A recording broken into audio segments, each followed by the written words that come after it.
বিসমিল্লাহির রহমানির রহিম। পরম করুণাময় ও অসীম দয়ালু আল্লাহর নামে শুরু। আলহামদুলিল্লাহি রাব্বিল আলামিন আর রহমানির রহিম মালিকি ইয়াউমিদ্দিন ইয়াকা না'বুদু ওয়া ইয়াকা নাস্তাঈন ইহদিনাস সিরাতাল মুস্তাকিম সিরাতাল লাযীনা আন'আমতা আলাইহিম গায়রিল মাগদুবি আলাইহিম ওয়ালাদ-দাল্লিন। যাবতীয় প্রশংসা আল্লাহ তাআলার, যিনি সকল সৃষ্টি জগতের পালনকর্তা, যিনি অত্যন্ত মেহেরবান ও দয়ালু, যিনি বিচার দিনের মালিক। আমরা একমাত্র তোমারই ইবাদত করি এবং শুধুমাত্র তোমারই সাহায্য প্রার্থনা করি। আমাদেরকে সরল পথ দেখাও, সে সমস্ত লোকের পথ যাদেরকে তুমি নেয়ামত দান করেছ, তাদের পথ নয় যাদের প্রতি তোমার গজব নাজিল হয়েছে এবং যারা পথভ্রষ্ট হয়েছে। বিসমিল্লাহির রহমানির রহিম। পরম করুণাময় ও অসীম দয়ালু আল্লাহর নামে শুরু। ইন্না আ'তাইনাকাল কাউসার ফাসাল্লি লিরাব্বিকা ওয়ানহার ইন্না শানিআকা হুয়াল আবতার। নিশ্চয়ই আমি আপনাকে কাউসার দান করেছি, অতএব আপনার পালনকর্তার উদ্দেশ্যে নামাজ পড়ুন এবং কোরবানি করুন। যে আপনার শত্রু সেই তো লেজ কাটা নির্বংশ। বিসমিল্লাহির রহমানির রহিম।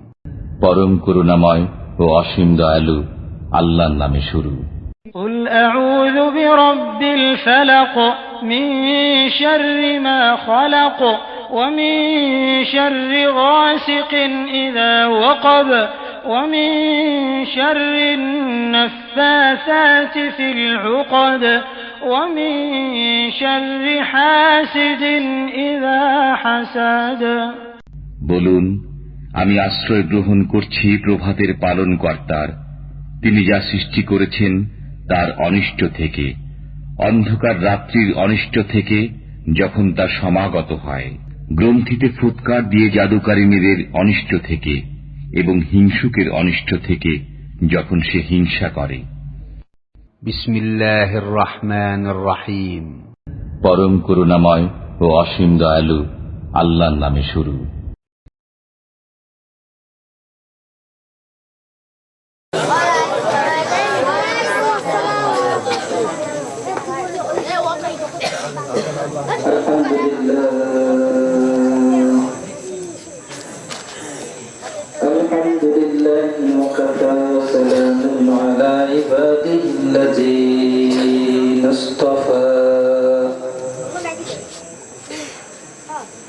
الذي أرسله بالحق بشيرا ونذيرا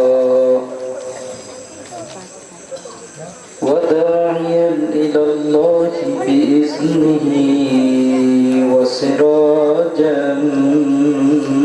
منيرا.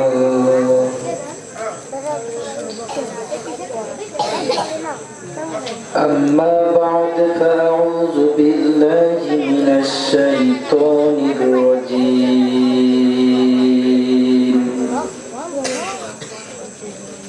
بسم الله الرحمن الرحيم.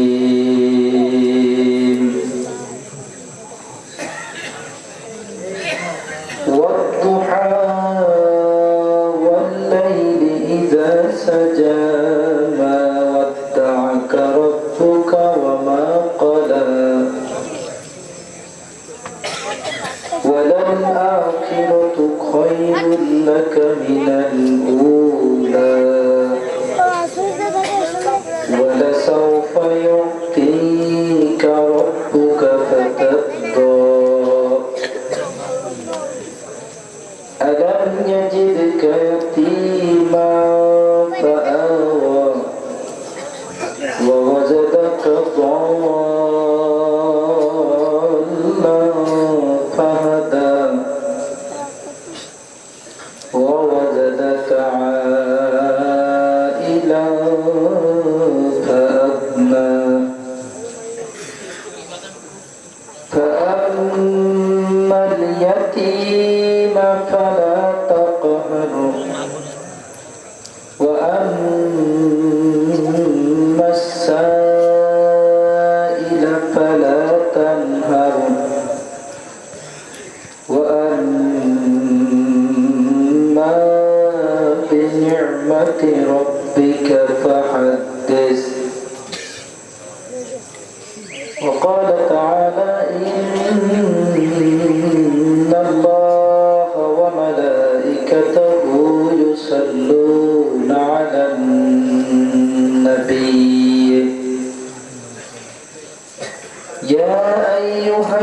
الذين آمنوا صلوا عليه وسلموا تسليما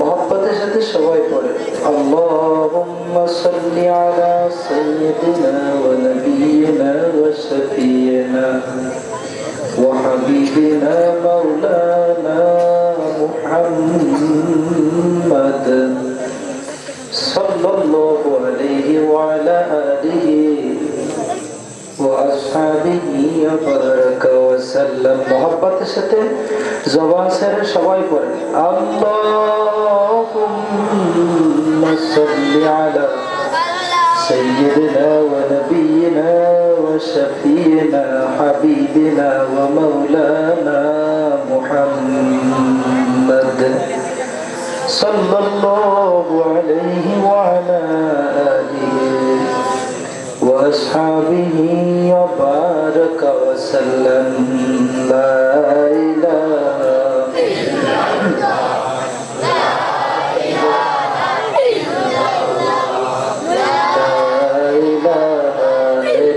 الله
আল্লাহ পাকের দরবারে অসংখ্য শুকরিয়া আল্লাহ তাআলা আমাদেরকে দারুস সালাম ইসলামিয়া কওমি মাদ্রাসার উদ্যোগে 2 দিন ব্যাপী ওয়াজ মাহফিল হালকা জিকিরের আজকের দ্বিতীয় দিনে আমন্ত্রিত হাজারাতে ওলামায়ে কেরাম দূর দূর থেকে আগত সম্মানিত মুরব্বিয়ানে কেরাম সমবয়সী যুবক ভাইরা স্কুল কলেজ ইউনিভার্সিটি মাদ্রাসায় পড়ুয়া ছাত্র বন্ধুরা পর্দার আড়ালে মা ও বোনেরা বিশেষ করে দীর্ঘদিনের অক্লান্ত পরিশ্রমের বিনিময়ে আয়োজিত এই মহতি অনুষ্ঠানের সম্মানিত আয়োজক বৃন্দ আল্লাহ তাআলার দরবারে শুকর যে আল্লাহ ফিতনার জমানায় একটি কোরআনের বাগানে আমাদেরকে সমস্ত কাজ কর্ম ফেলে দিয়ে এই মজমার জন্য আল্লাহ কবুল করেছেন আল্লাহ ওয়ালাদের মজলিসে হাজির করে দিয়েছেন জাকিরিন শাকিরিন বান্দাদের মজলিসে আল্লাহ কবুল করলেন মেহেরবান আল্লাহ তাআলার দরবারে সবটুকু আওয়াজ উজাড় করে দিয়ে শুকর আদায় করে বলি আলহামদুলিল্লাহ আর একটু জোরে বললে ভালো হইতো মনে হয় একযোগে এক বাক্যে সবটুকু আওয়াজ উজাড় করে দিয়ে শুকর আদায় করি আলহামদুলিল্লাহ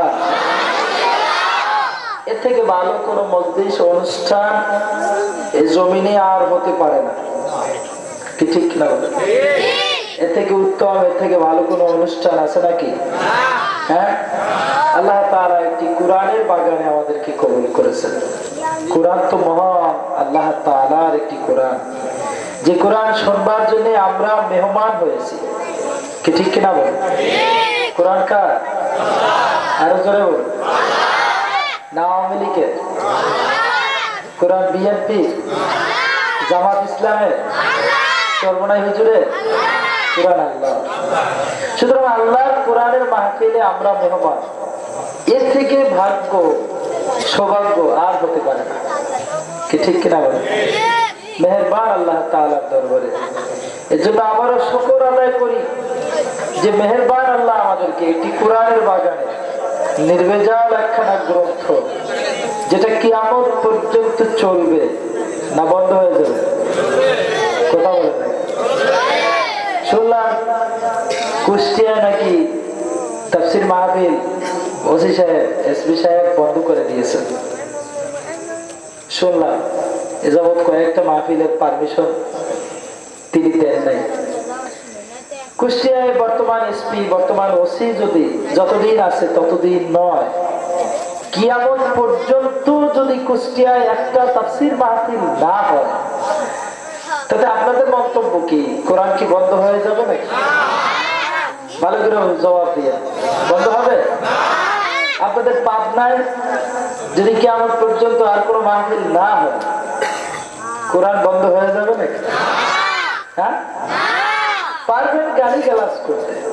আপনি ওই যে খাম্বা রয়েছে পিলারের ওখানে বসে আপনি পারবেন ভাল বা টিউব পিটে ভাইঙ্গা ফেলতে পারবেন, কিন্তু লাইন তো আর বন্ধ করতে পারবেন না। বোঝেন না? মানে আপনি ওই খুঁড়ির কাছে দাঁড়াইয়া একটা লাঠি দিয়া পিটাইয়া টিউবটা ভাইঙ্গা ফেলতে পারেন, কিন্তু ওইটার সাথে যে কারেন্টের লাইন দেওয়া আছে সেটা কি বন্ধ হবে? কথা বলেন। অবশ্যই এই লাইনগুলোর একটা সুইচ রয়েছে ওখানে, যতক্ষণ পর্যন্ত সুইচ অফ না হবে ততক্ষণ পর্যন্ত ওখানে কারেন্ট আছে। কথা বলে থাকে। তাতে কোরআনকে গালিগালাজ করে, আলেমদেরকে ধরে ধরে জবাই দেন, জেন্দা বুড়িগঙ্গায় ডুবায়া মারে, মসজিদ মাদ্রাসা ভেঙ্গে ফেলে নিয়ে সব মুসলমান নিয়ে জেলখানায় আটকা দেয়, কিন্তু কোরআনের সুইচ তো আমার আল্লাহ। কথা বলেন, কার হাতে? যতদিন পর্যন্ত আল্লাহ সুইচ বন্ধ না করবে ততদিন পর্যন্ত কোরআন এই জমিনে থাকবে। ঠিক কিনা বলে? আপনি আলেমদেরকে জঙ্গি বানায় জেলখানা নিয়ে আটকায় দেন, গুলি দিয়া মেরে ফেলেন, বুড়িগঙ্গায় সুবা মারেন, ডুবা মারেন, যা করে চায় তা করে, কিন্তু কোরআনের কিছু করা যাবে না। কথা বলে। যদি করতেই সম্ভবই হইতো তাহলে আবু জেহেল পারত। কথা কম। ওতবা সাহেবা এরা পারত, বড় বড় কাফেররা পারত উড়া দিতে ফুৎকারের সাথে, কিন্তু পারে নাই, কিয়ামত পর্যন্ত আর পারবে। কথা বলে পারবে? পাল্লা দিছিল না আল্লাহ ওয়ালাদের সাথে, পয়গম্বরদের সাথে পাল্লা দিয়েছিল তো যুগে যুগে, আল্লাহ দেখায়াও তো দিছেন যুগে যুগে। কথা বলেন নাকি? ফেরাউন মুসা নবীর সাথে পাল্লা শুরু করে দিয়েছে। আল্লাহ তাআলার দরবারে কেমন যেন এটা গ্রহণযোগ্য হয় নাই, বিদায় আল্লাহ এত বড় নাম দাম শক্তি জনতা বল টাকা পয়সা, কিন্তু আল্লাহ কি করলেন? সুবাহ মারলেন নীল নদে। সুবহানাল্লাহ জোরে কইলেন। কোথায় সুবাহ মারছে? কাকে? কে? কথা বলেন। কে মারলো? সাদ্দাত আল্লাহর জান্নাতে যাইবে না, আল্লাহর সাথে পাল্লা দিছিল।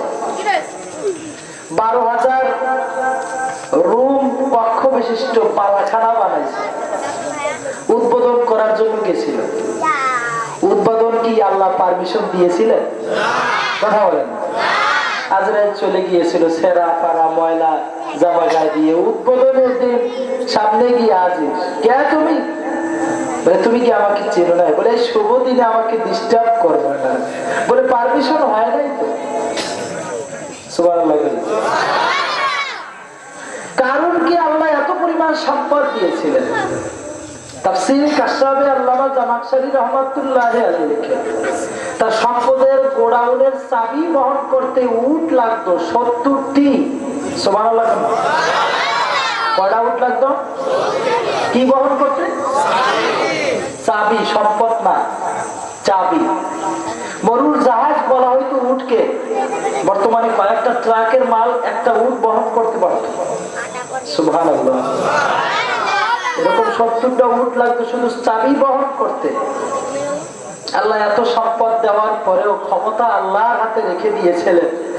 মাত্র একটা ঠ্যাং ভাঙ্গা ল্যাংরা মশা ঢুকেছিল, জুতা দিয়া পিটাইতে হইবে এটা পরামর্শ হয়েছিল।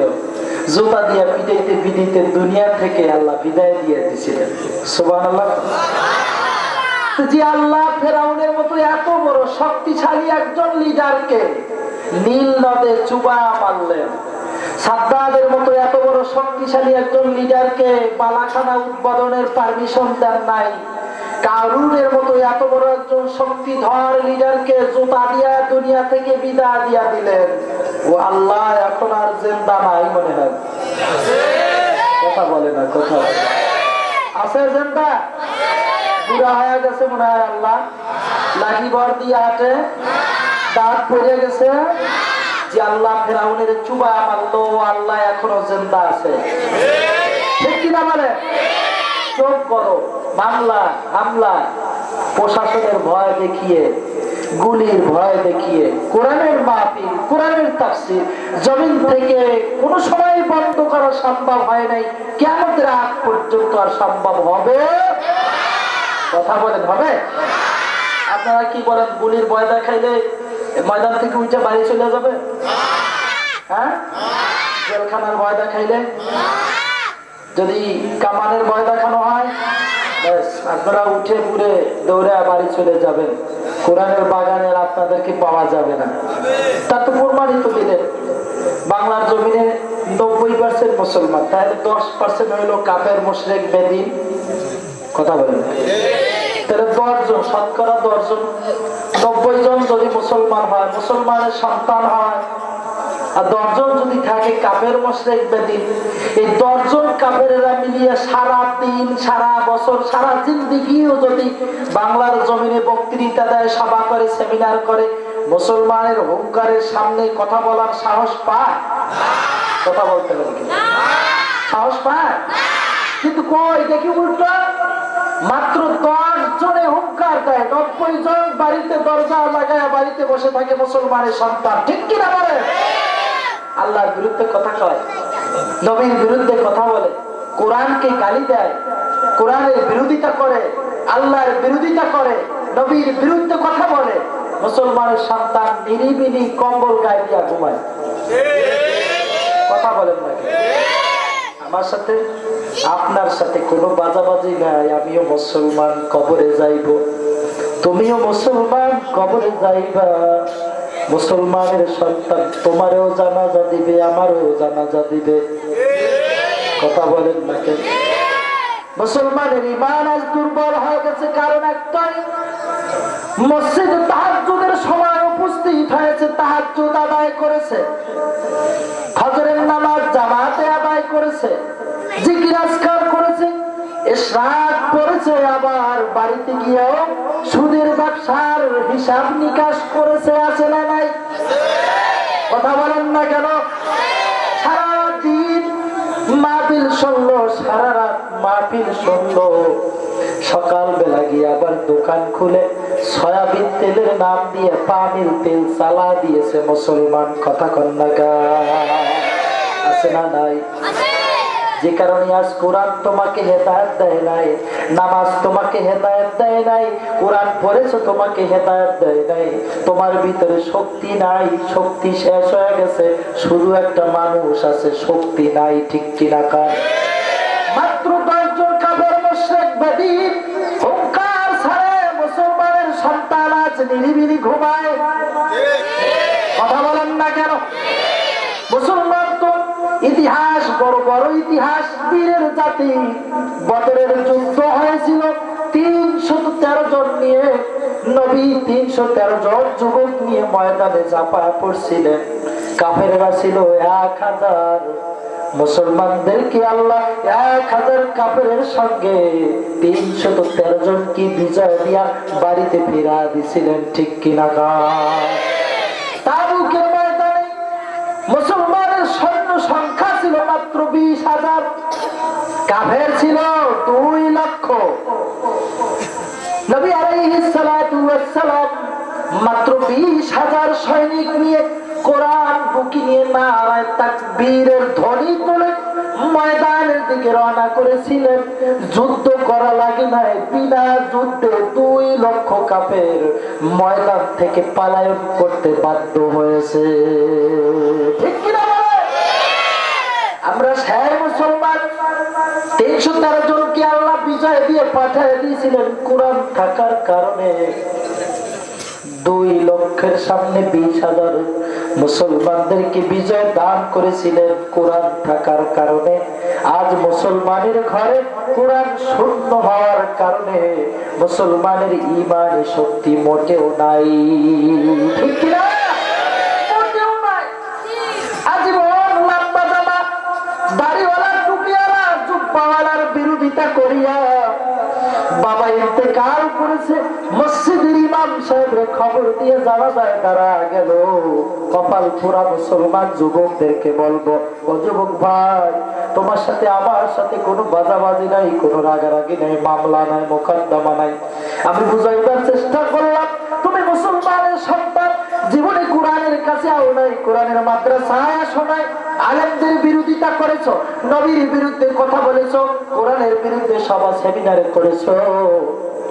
আজ বাবা ইন্তেকাল করেছে, জানাজায় দাঁড়াইয়া 4খানা দোয়া পড়িয়া বাবারে বিদায় দেওয়ার মতো দোয়া না জানা বহুত যুবক এখনো আছে।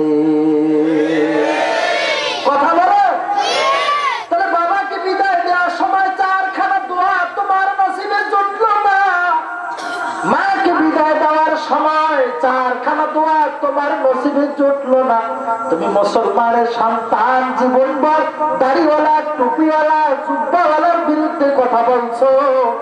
মাদ্রাসায় জঙ্গি পয়দা হয় বলেছো, মাদ্রাসায় জঙ্গি হয় কথা বলেছো। আজ জানা যায় দাঁড়াইয়া 4খানা দোয়া পর্যন্ত পড়ার নসিব তোমার হইল না। ঠিক কিনা বলে? জঙ্গি হয় না, প্রমাণ করো, খুঁজিয়া বাইর করো। একটু আগে বয়ান করেছে মাওলানা মাহমুদুল হাসান, আমাদের চরমুনাই জামিয়ার একজন ছাত্র ছিল, এখন ওস্তাদ হয়ে গেছে, বড় হয়ে গেছে, ওয়াজ নসিহত আপনাদেরকে শোনায়, কোরআনের কথা শোনায়। আমারও ছাত্র আজকে আওয়ার পরে আমার জুতা ঠিক করে দিয়েছে। আমি বললাম, জুতা ধরলা কেন? তোমার তো অন্যায় হইল। বলল, চোখে পানি এসে গেলে বলল, আপনি তো আমার উস্তাদ, আমি যত বড়ই হই না কেন আপনার কাছে আমি ছাত্র। সুবহানাল্লাহ। কথাটা এই জন্য বললাম, জীবন ভর তো শুনছেন, বলতেছেন জঙ্গি হয় মাদ্রাসায়, জঙ্গি হয়, জঙ্গি হয়। না না না, আদর্শ মানুষ হয়। কথা বলেন না কেন? আজ পর্যন্ত তালাশ করতে করতে কিছু পাওয়া যায় নাই। পেয়েছে বাংলা ভাই শায়েখ আব্দুর রহমান, বাংলাদেশের আলোচিত একজন জঙ্গি। কথা কন না? জীবনীতে লেখা হয়েছে, রিমান্ডে নিয়ে জিজ্ঞাসাবাদ করা হয়েছে। শায়েখ আব্দুর রহমান বাংলা ভাই মাদ্রাসার কোন ছাত্র না, ঢাকা সিটি কলেজের ডিগ্রি বিভাগের একজন ছাত্র। কথা বলেন না কেন? মুসলমান, ভালো করে বুঝতে হবে, তোমার ইতিহাস বড় গৌরব উজ্জ্বল ইতিহাস। ঠিক কিনা বলেন?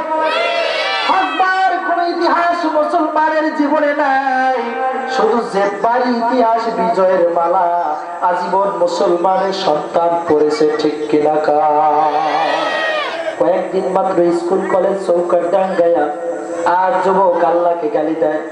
কয়েকদিন মাত্র কয়েকটা বিষয়ে মাত্র পড়াশোনা করিয়া ফিজিক্স পড়ছে, ইংলিশ পড়ছে, সোশ্যাল সায়েন্স পড়ছে, বাংলা পড়ছে, বোর্ড পড়েছে, ঢাকা বিশ্ববিদ্যালয় পড়েছে, এখন তাই পড়েছে, তার মতো শিক্ষা গুরু এ জগতে আর না। এখন বলে গড ইজ নাথিং, আল্লাহ বলতে কোনো জিনিস নাই। নাউজুবিল্লাহ বলেন না? মাত্র কয়েকদিন পরে আসলো। ও যুবক বন্ধুরে, আমি তোমাকে লজ্জা দিবার জন্য কথা বলছি না। তুমি তো জানো পৃথিবীর ইতিহাসের মধ্যে, বিজ্ঞানীদের তালিকার মধ্যে সর্বপ্রথম তালিকায় রয়েছে নীল আর্মস্ট্রং। কথা বলেন? নীল আর্মস্ট্রং কয়েকটি বিষয়ের ডিগ্রিধারী একজন মহাপুরুষ। গবেষণা করেছিলেন পার্থিব বিষয়াবলীগুলো নিয়ে। অবশেষে গবেষণা চালালেন, চাঁদের প্লেটে কি আছে এটা আমাকে অর্জন করতে হবে, অভিযান চালায় সফলতা লাভ করতে হবে। 22টি বছর ধরে ধরে অভিযান চালাইলেন, গবেষণা করলেন, 22 বছর পরে সফলতায় পৌঁছা গেলেন। চাঁদের প্লেটে গিয়া অবতরণ করলেন নীল আর্মস্ট্রং, বিখ্যাত একজন ইয়াহুদি, আমেরিকায় যার বাড়ি। চাঁদের প্লেটে সফলতার সাথে অর্জন করি আবার জমিনে ফেরত এসেছিলেন। আমেরিকার রাজধানী শিকাগো শহরে এসে অবতরণ করেছিলেন। তামাম পৃথিবী থেকে প্রায় 3,500 পণ্ডিতেরা গিয়ে উপস্থিত হয়েছিল। জিজ্ঞাসা করলেন নীল আর্মস্ট্রং, পৃথিবীর বিজ্ঞানীরা আজ এখানে কেন জমা হইলা? জবাব দিল, নীল আর্মস্ট্রং, কোন অ্যাপ্লিকেশন নিয়ে আসি নাই, কোন দাবি নিয়ে আসি নাই, তোমাদের কাছে কিছু চাইবার জন্য আসি নাই। শুনেছি পৃথিবীর মধ্যে একজন মহান বিজ্ঞানী তুমি, চাঁদের প্লেটে পর্যন্ত গিয়েছো, অভিযান চালিয়েছো, সফলতা লাভ করে আবার আজ শিকাগো শহরের এই রাজধানীতে সফলতার সাথে ফেরত এসেছো। দেখবার জন্য আসি, কোনো কিছু চাইবার জন্য আসি নাই রে। নীল আর্মস্ট্রং ডাক দেয়া বলে, পৃথিবীর বিজ্ঞানীরা রে, আমাকে দেখলে আর কাজ হবে না। নীল আর্মস্ট্রং বলেও ডাকবে না। চাঁদের প্লেটে গিয়ে একটি মাত্র আওয়াজের কাছে জীবনের সব পাণ্ডিত্য বিলীন করে দিয়ে কালিমা পরে মুসলমান হয়ে গেছি। আল্লাহু আকবার। পৃথিবীর বিজ্ঞানীরা প্রশ্ন করলেন, নীল আর্মস্ট্রং, কোন কালিমার কাছে, কোন আওয়াজের কাছে জীবনের সব পাণ্ডিত্য বিলীন করে দিও মুসলমান হয়ে গেল, বলবা নাকি? পৃথিবীর বিজ্ঞানীরা চাঁদের প্লেটে গিয়ে যেদিন অবতরণ করলাম, চাঁদের প্লেটে নামার পরে আমি একটি আওয়াজ শুনলাম। মিশরের রাজধানী কায়রো শহরের কেন্দ্রীয় মসজিদের আজানের ধ্বনি লক্ষ লক্ষ মাইল অতিক্রম করে কে যেন আমার কানে পৌঁছা দিছে। আমি গবেষণায় লিপ্ত হলাম, পৃথিবীতে আমার কোন বিজ্ঞানীর আবির্ভাব হয়েছে, পৃথিবীতে আবার নতুন কোন বিজ্ঞানী জন্ম নিয়েছে। আমি গবেষণা চালালাম, ব্যর্থ হলাম। এই সিদ্ধান্তে উপনীত হইলাম, লক্ষ লক্ষ মাইল অতিক্রম করে মিশরের রাজধানী কায়রো শহরের কেন্দ্রীয় মসজিদের আজানের ধ্বনি আমার কানে এই পর্যন্ত চাঁদের প্লেটে নতুন কোন বিজ্ঞানীর পক্ষে সম্ভব হয় নাই। লক্ষ লক্ষ মাইল অতিক্রম করে আজানের ধ্বনি যিনি পৌঁছা দিলে উনি অন্য কেউ নয়, আমার প্রভু আল্লাহ। কে বলো কে? পৃথিবীর বিজ্ঞানীরা শুনিয়ে দাও, আমি আর নীল আর্মস্ট্রং আমার পাণ্ডিত্যের কাছে হার মেনে গেলাম। পাণ্ডিত্যকে আমাকে ধরে রাখতে পারে না, শিক্ষা সার্টিফিকেট আমাকে ধরে রাখতে পারে না। একটি মাত্র আওয়াজের কাছে জীবনের সব পাণ্ডিত্য বিলীন করে দিয়ে কালিমা পরে মুসলমান হয়ে গেছি। তামাম পৃথিবীর বিজ্ঞানীরা রাখতে আমার নীল আর্মস্ট্রং এত বড় পাণ্ডিত্য নিয়ে তাদের প্লেট পর্যন্ত অভিযান চালা সফলতা লাভ করলাম। এত বড় পাণ্ডিত্য গুলো নিয়ে যদি কালিমা পরে মুসলমান হয়ে যাইতে পারো, আমরা তো অত বড় বিজ্ঞানী নয়, অত বড় বিজ্ঞানী হইতেও পারবো না, গবেষক হইতেও পারবো না। আমাদেরকে দয়া করে ওই কালিমা পড়ায় দাও, আমরাও মুসলমান হয়ে যাব। আমার যুবকদেরকে বলবো, ও যুবক বন্ধু, তোমার থেকে হাজারো শিক্ষিত শিক্ষিত যুবক, তোমার থেকে ডিগ্রিদারি মহাপুরুষ কোরআনের কাছে হার মানিয়া কালিমা পরে মুসলমান হইয়া আল্লাহর পথে জীবন চালায়া জান্নাতি মানুষ হয়ে গেছে, ঠিক কিনা বলো? ওমর বের হয়েছিল তরবারি নিয়ে, নবীর মাথা কাটবে, কোরআনের কাছে হার মানিয়া জান্নাতি মানুষ হয়ে গেছে, ঠিক কিনা বলো? আজ যুবক, তোমাদেরকে বলি, বাংলার স্বাধীনতা ফিরে আনছে যুবকেরা। যুবকদের রক্তের বিনিময়ে বাংলার স্বাধীনতা ফেরত এসেছে, ঠিক কিনা বলেন? আমার জোয়ান ভাইদেরকে বলবো, জোয়ান ভাই, শপথ গ্রহণ করো, আগামী দিন আমি একজন নামাজি হয়ে যাব, আমি একজন রোজাদার হয়ে যাব, আমি একজন কোরআনের সৈনিক হয়ে যাব। আমার বাবা মুসলমান, আমার দাদা মুসলমান, আমিও একজন খাঁটি মুসলমান হয়ে কবরে যাইতে চাই, ঠিক কিনা বলেন? লোকেরা কি বললো না বললো, দাড়ি রাখলে আমাকে জঙ্গি বললো, লম্বা জামা গায়ে দিলে আমাকে জঙ্গি বললো, পাগড়ি মাথায় দিলে আমাকে জঙ্গি বললো। ওই বলা দিয়ে কিছু আসা যায় না। কবরে যদি আমার আল্লাহ আমাকে মাফ করে দেয়, এই বলা দিয়ে কিছু আসে যায় না, ঠিক কিনা বলো? আর তোমার ইন্তিকালের পরে গাড়ির বহরে বহরে ফুলের মালা দিয়ে দিয়ে দিয়ে দিয়ে তোমাকে দাফন করা হয়েছে। আল্লাহর দরবারে তোমার কোনো গ্রহণযোগ্যতা নাই, আল্লাহ তোমাকে কবুল করে দেয় রে যুবক। গাড়ির বহর ফুলের মালা দিয়া তোমার কবর দেশে কোনো লাভ হবে না, ঠিক কিনা বলে? যদি দাড়ি আর টুপি আর লম্বা জামা দেখলে যদি জঙ্গি বলতে হয়, রবীন্দ্রনাথ ঠাকুরকেও 1 নম্বরে জঙ্গি বলতে হবে। কথা বলেন, জবাব দেন। ঠাকুর বাড়ি গিয়েছিলাম, ওই কুমারখালী, স্পষ্ট লেখা রয়েছে দেয়ালের মধ্যে, টুপি রাখিয়া টুপি মাথায় দেওয়া অবস্থায় ছবি নিচে লেখা রয়েছে 26 বছর পর্যন্ত রবীন্দ্রনাথ নিয়মিত মাথায় টুপি ব্যবহার করছে। কথা কান্নাকা জীবনে কেউ মনে হয় প্রমাণ দিতে পারবেন না রবীন্দ্রনাথ জীবনে একটা শার্ট পরছে, জীবনভর লম্বা পাঞ্জাবি পরিয়া খতম হয়ে গেছে। জীবনে কেউ বলতে পারবে না রবীন্দ্রনাথ দাড়িতে হাত দিয়েছে, দাড়ি কামাইছে, সেই হয়েছে। কথা বলেন না কেন? তার মতো লম্বা দাড়ি আমাদেরও নাই। কথা কর, দাড়ি রাখবার কারণে, লম্বা জামা গায়ে দেওয়ার কারণে, টুপি মাথায় দেওয়ার কারণে যদি আমি জঙ্গি হই, রবীন্দ্রনাথ জঙ্গি। কথা বলেন না কেন? পাগড়ি মাথায় দেওয়ার কারণে যদি আমি জঙ্গি হই, মাদ্রাসার ছাত্র যদি জঙ্গি হয়, ভারতের জমিনে টোটাল গান্ধী গ্রুপ জীবনভর পাগড়ি পড়ছে। কতক্ষণ? কয়েকদিন আগেও বাংলার জমিনে আসছিল জানি কে? মনমোহন সিং, তার মাথায় কিন্তু সবুজ কালারের পাগড়ি ছিল। কতক্ষণ না কে? হ্যাঁ, পাগড়ি বাঁধবার কারণে মাদ্রাসার ছাত্রদেরকে, ওস্তাদদেরকে জঙ্গি বলতে হয়, মনমোহন সিং তাহলে জঙ্গি। মুসলমান, তোমার কনসার্ন, তোমার বিবেচনা পরিবর্তন করতে হবে। আগামীকাল যদি তোমার বিবেচনা বদলা ভালো, আগামী পরশুদিন বাংলাদেশের রূপরেখা পরিবর্তন হয়ে যাইবে। কথা বলেন না কেন? খালি খায় হুজুর, হুজুররা দেশটা খায় শেষ করা ফালাইলো। আমি জানতে চাই, কুষ্টিয়া থেকে 12 মাইল পর্যন্ত মাত্র 12 মাইল, ধরেন 20 কিলো জায়গা, এ যাবৎ 3 বার নাকি টেন্ডার হয়েছে রিপেয়ারিং এর জন্য। মাত্র 20 কিলো জায়গা গাড়িতে পরিবহনে আসতে সময় লাগে 1 ঘন্টা। কোন হুজুর এই টেন্ডার বাজি করে টাকা খায় আড়াইছে?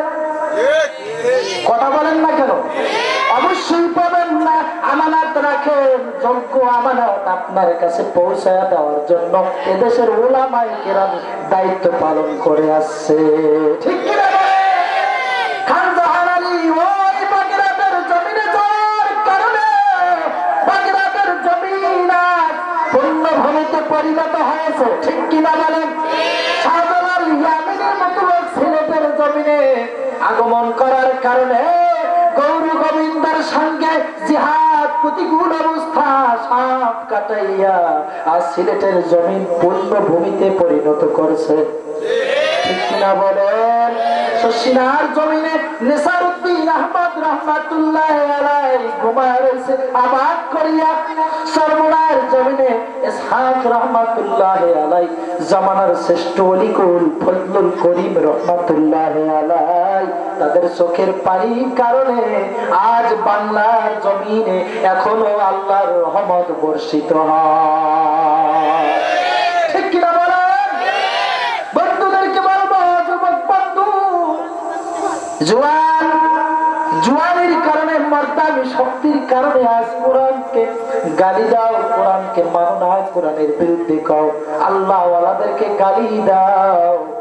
অনুরোধ জানাই, তোমার পায়ে হাত রেখে অনুরোধ করে গেলাম, সুদূর চরমনায় বরিশাল থেকে আসলাম মুসাফির, তোমার জন্য দোয়া করি, আমার জন্য দোয়া চাই। আল্লাহ যতদিন এই জমিনে বাঁচা রাখবে ততদিন যেন আল্লাহ কোরআনের একজন সৈনিক, একজন খাদেম হিসেবে কবুল করেন। জোরে বলেন আমিন।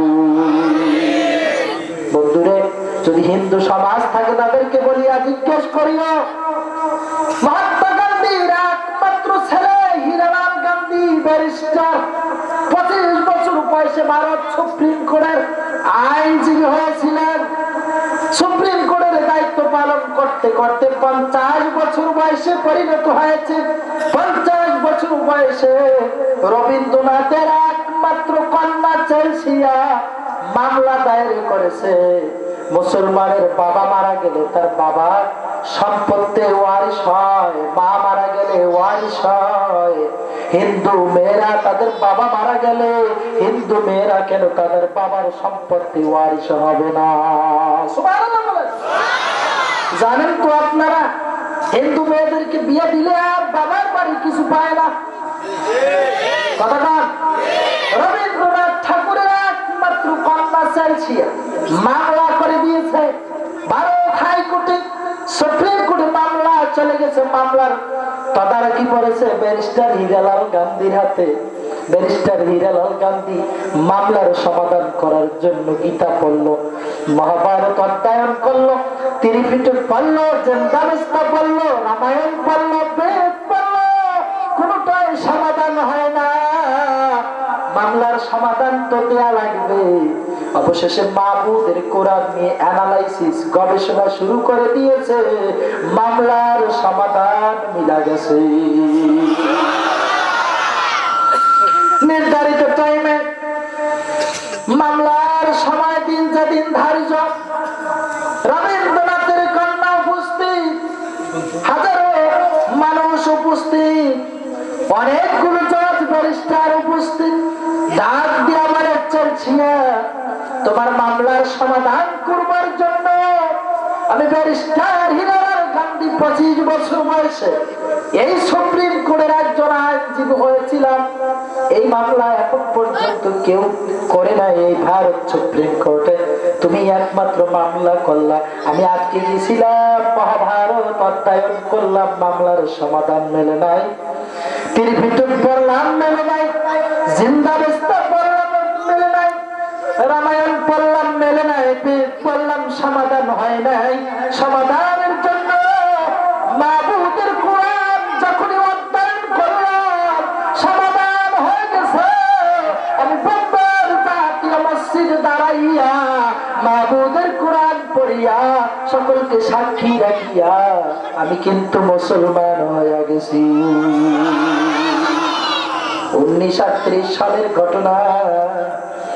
উপস্থিত জজদের সাথে ব্যারিস্টারদের সামনে অকপটে স্বীকার করে বললেন, শুনিয়া না রবি ঠাকুরের কন্যা, যদি তোমাকে বাবার ইন্তেকালের পরে, মায়ের ইন্তেকালের পরে যদি সম্পদ পেতে হয়, অবশ্যই তোমাকে কোরআন মানিয়া মুসলমান হতে হবে, না সে পাওয়া যাবে না।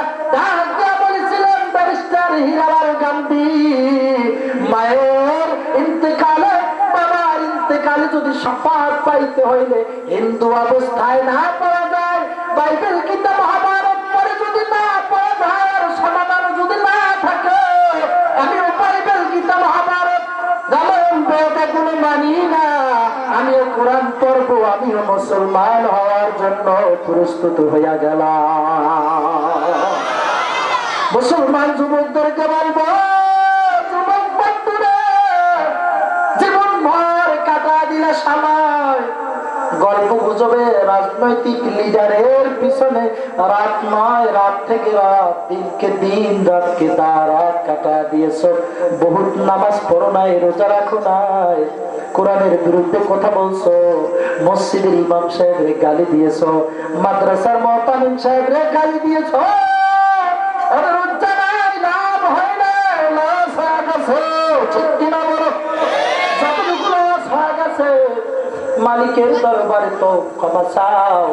গভীর রাত্রে উঠিয়া মালিকের দরবারে ক্ষমা চাও, মালিক আমি মুসলমানের সন্তান, বুঝতে পারি নাই, আমারে তুমি ক্ষমা করে দাও। আল্লাহর তওবার দরজা খোলা রয়েছে, আল্লাহর ওয়াদা ক্ষমা চাইলে আল্লাহ অবশ্যই মাফ করে দিবে। বন্ধুদেরকে বলবো, শিক্ষিত যুবক, কোরআন আজ আমার ঘরে না থাকার কারণে স্বামী স্ত্রীতে মিল নাই। কথা কন, ছেলে কথা শোনে না, কথা কন, মেয়ে কথা শোনে না। হুজুরের কাছে এসে দোয়া চাই, হুজুর দোয়া করেন কেন? ছেলেটা কথা শোনে না, মেয়েটা কথা শোনে না, বউ কথা শোনে না। আমি যাই ঘরে, বউ যায় বাজারে। আমি এক দরজা দিয়ে ঢুকলাম, স্ত্রী ব্যাগ নিয়ে আর এক দরজা দিয়ে বের হয়ে গেল। জিজ্ঞেস করলাম, কই যাও? বাজারে যাই। আমাকে ভাত দিবে কে? বলে লইয়া খাও। কথা কন না খাও। দেখছো কোরআনের বিরুদ্ধে কথা বলিয়া তোমার লাভ হয় নাই। তোমার ছেলে কথা শোনে না, মেয়ে কথা শোনে না, বউ কথা শোনে না, এলাকার মানুষ তোমাকে ঘৃণা করে। চলে আসো কোরআনের কাছে, অনুরোধ জানাই প্লিজ বন্ধু, কোরআনের কাছে এসে হার মানো, কোরআনকে ভালোবাসো, কোরআনকে মহব্বত করো। জমানার মানুষ সবাই তোমার কথা শুনবে। ঠিক কিনা বলে?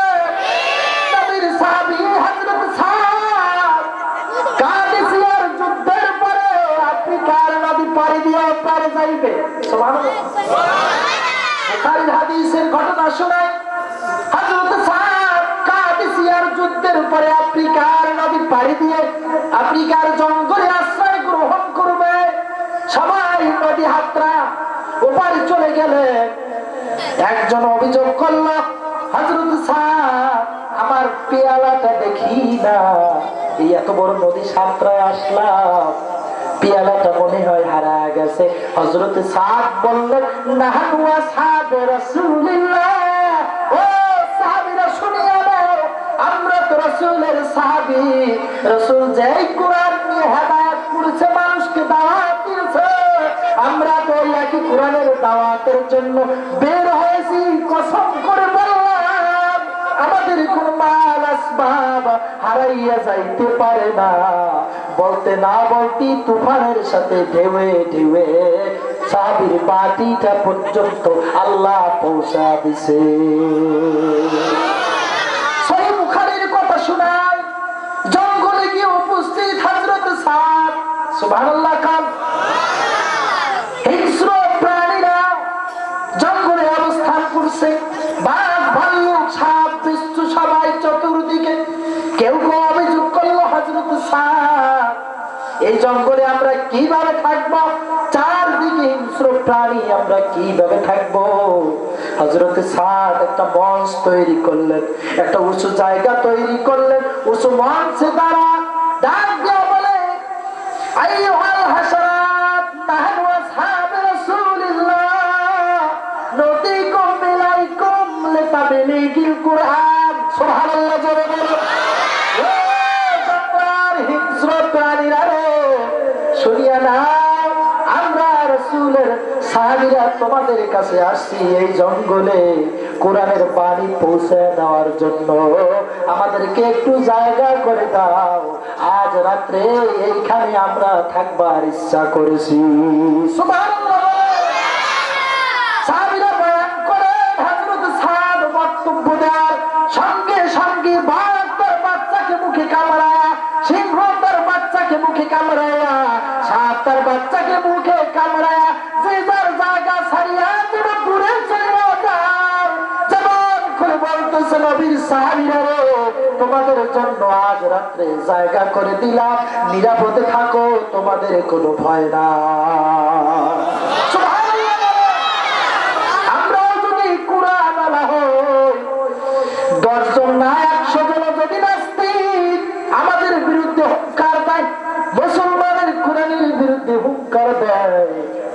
যাবে না, হুঙ্কার দিয়ে পিছনে হটা ছাড়া সামনে আগানো যাবে না।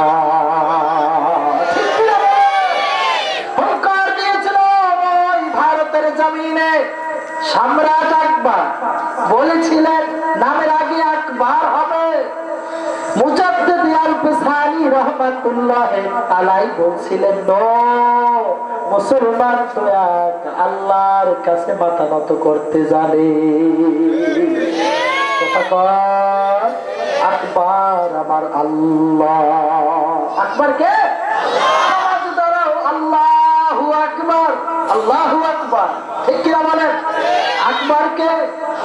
মুজাদ্দিদ আল-ফিসানির বক্তব্য চলে গেল সম্রাট আকবরের কাছে। সম্রাট আকবর দাওয়াত দিলেন মুজাদ্দিদ আল-ফিসানিকে, তার রাজ দরবারে দাওয়াত কবুল করলেন। নির্ধারিত সময় গিয়ে উপস্থিত হলেন। সম্রাট আকবর রাজ দরবারে ঢুকবার জন্য একটা গেট নির্মাণ করলেন, লক্ষ লক্ষ টাকা ব্যয় করিয়া গেট বানাইলেন।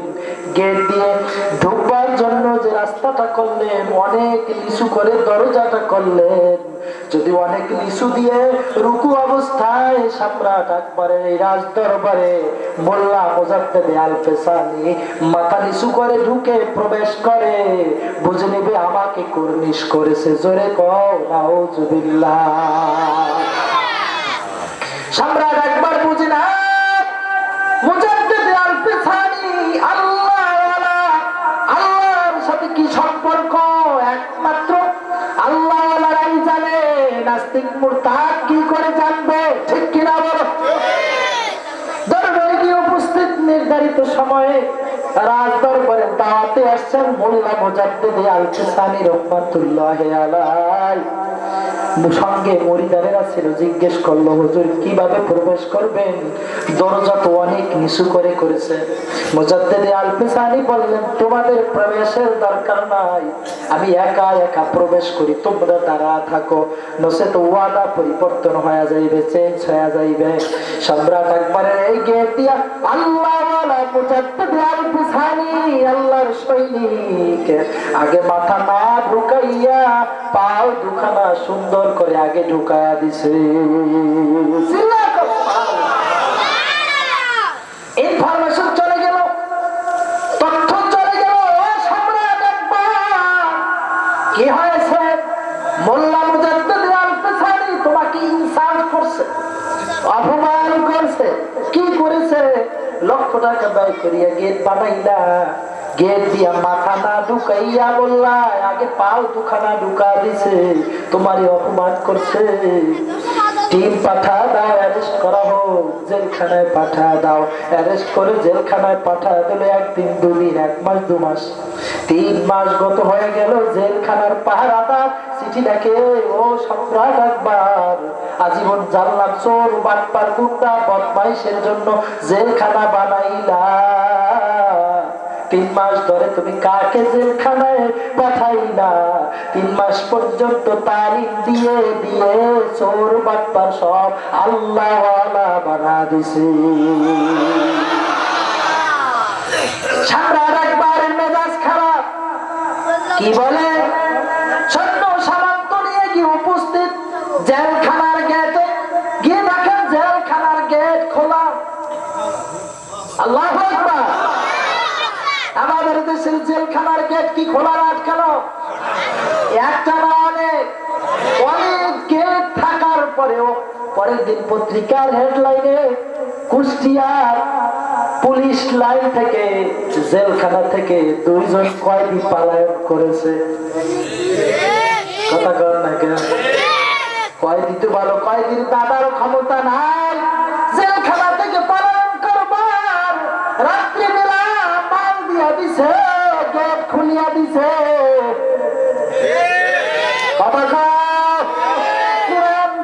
শাসন কায়েম করে দাও, ওয়াজাটা জেলখানায় নেওয়ার প্রয়োজন হবে না।